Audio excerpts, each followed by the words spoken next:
For centuries, the land we know today as Israel and Palestine was ruled by the Ottoman Empire. Arabs made up the majority of the population. Jewish communities also existed. The Ottoman Empire collapsed after World War I. Control of Palestine passed to the British.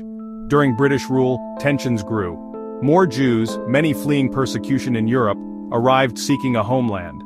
The existing Arab population felt increasingly threatened by this influx. Both sides had claims to the land, both sides felt a deep connection. The situation became explosive, violence erupted.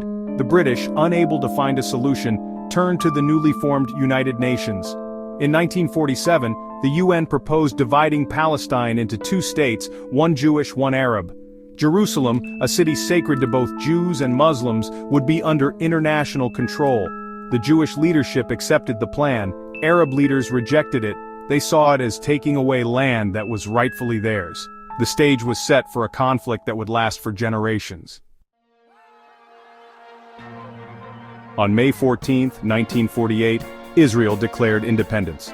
The very next day, armies from neighboring Arab states attacked. The war that followed was short but brutal. When the fighting ended in 1949, Israel controlled more land than the UN plan had allocated. Hundreds of thousands of Palestinians had fled or been forced from their homes. They became refugees, scattered across the Middle East. This mass displacement is known as the Nakba, the Arabic word for catastrophe. Israel emerged victorious but deeply scarred. The surrounding Arab world remained hostile. The Palestinian people were left without a state, their future uncertain. The seeds of future conflict had been sown. In 1967, another war erupted. Israel fought against Egypt, Syria, and Jordan.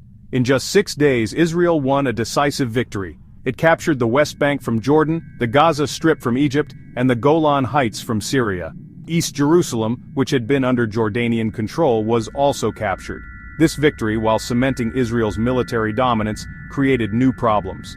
Israel now controlled millions of Palestinians who lived in the occupied territories.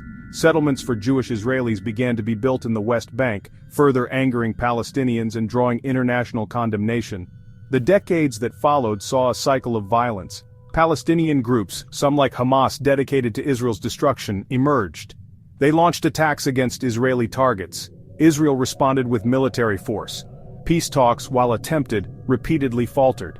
In 2023, a large-scale attack by Hamas on Israeli civilians resulted in a devastating Israeli counteroffensive in Gaza. Thousands died, the majority Palestinian. The world watched in horror as the conflict escalated.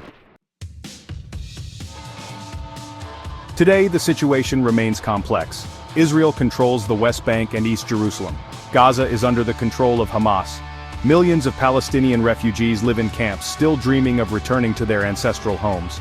The two-state solution, with an independent Palestine alongside Israel, is still the preferred option for many.